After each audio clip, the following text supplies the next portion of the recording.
Hai sahabat IMTC, kita jumpa kembali. Kali ini dengan video kedua tentang pencerminan atau refleksi. Hari ini kita akan melihat pencerminan pada sumbu X dan sumbu Y. Jika pada pertemuan sebelumnya kita sudah mengetahui pengertian dari refleksi dan kita sudah memahami konsep dari pencerminan sebuah titik atau pencerminan sebuah bangun, yaitu jika sebuah titik dicerminkan terhadap sebuah garis, maka jarak titik tersebut kepada cermin dan jarak cermin ke bayangan selalu sama. Kemudian, garis yang menghubungkan titik dengan bayangannya akan selalu tegak lurus terhadap garis yang menjadi cermin. Hari ini kita akan melihat lebih jauh tentang pencerminan pada bidang Kartesius. Secara khusus, hari ini kita akan melihat pencerminan terhadap sumbu X dan sumbu Y. Pertama, kita akan melihat pencerminan terhadap sumbu Y. Sumbu Y disebut juga dengan garis X sama dengan 0. Ya. Kita ingat, jadi sumbu Y itu adalah garis X sama dengan 0. Mengapa? Karena titik-titik pada sumbu Y itu memiliki nilai X yang 0. Misalkan, titik 0,0. titik 0,1, 0,2, 0,3, dan seterusnya. Jadi garis X sama dengan 0 merupakan sumbu Y.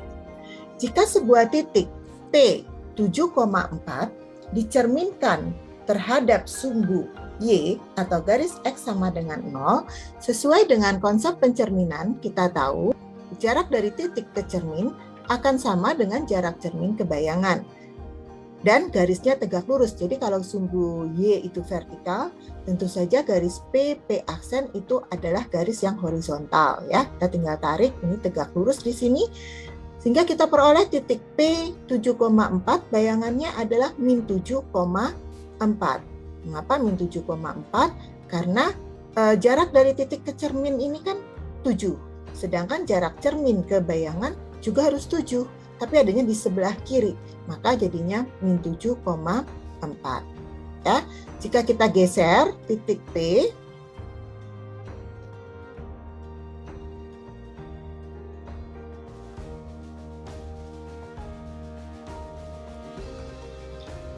menjadi titik 8,6, maka bayangan P aksen adalah min 8,6. Perhatikan sekarang kalau kita geser, P-nya menjadi 4,2. Ternyata menjadi min 4,2.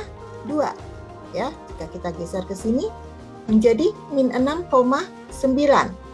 Kita geser ke bawah, titik 7,5 menjadi min 7,5. Oke, perhatikan. Apa yang dapat kita simpulkan? Ya, benar. Jika sebuah titik A, B dicerminkan atau direfleksikan terhadap sumbu Y atau X sama dengan 0, maka bayangannya adalah titik min A, B. Ya. Selanjutnya kita akan melihat bagaimana pencerminan terhadap garis Y sama dengan 0. Garis Y sama dengan 0 berarti merupakan garis atau sumbu X. Ya, sumbu X.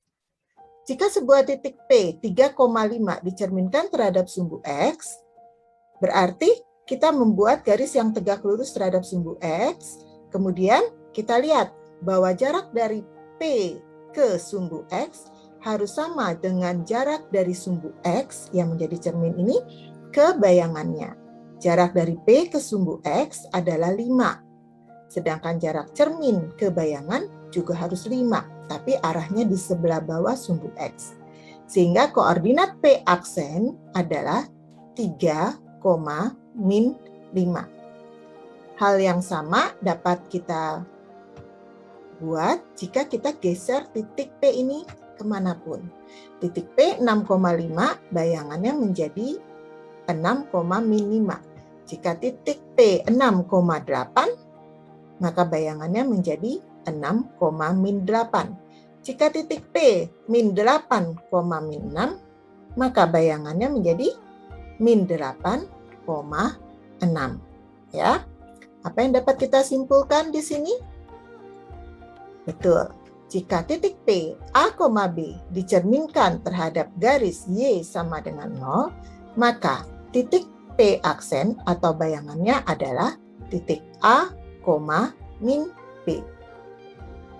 Setelah kita mempelajari pencerminan titik terhadap sumbu X dan sumbu Y, sekarang kita akan memperdalam, yaitu dengan pencerminan sebuah bidang terhadap sumbu X dan sumbu Y. Misalkan kita punya sebuah segitiga dengan koordinat titik A adalah 4,3, 6,1, dan titik C 2,2. Kita bentuk segitiganya.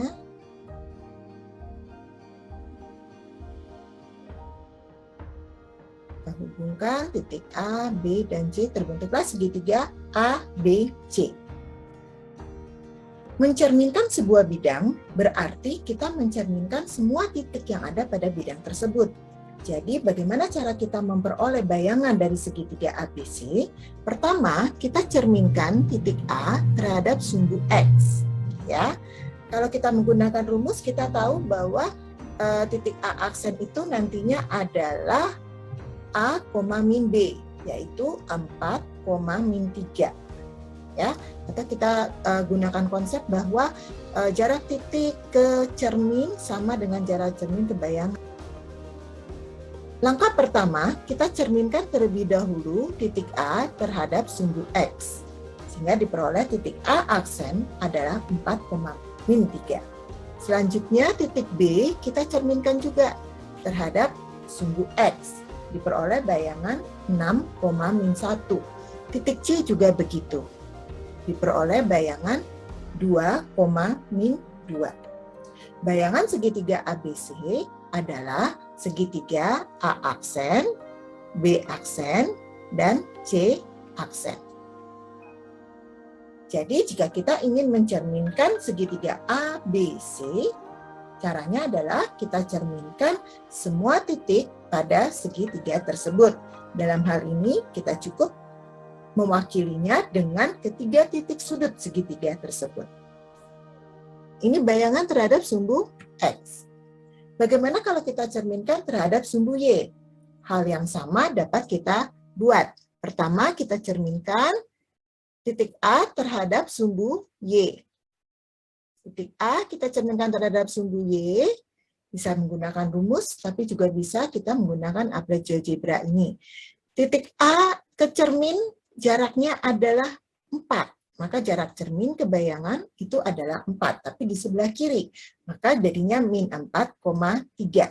Kalau kita ingat tadi rumusnya, titik A, jika titik A itu adalah A, B, maka bayangannya jika dicerminkan terhadap sumbu Y adalah min A, B.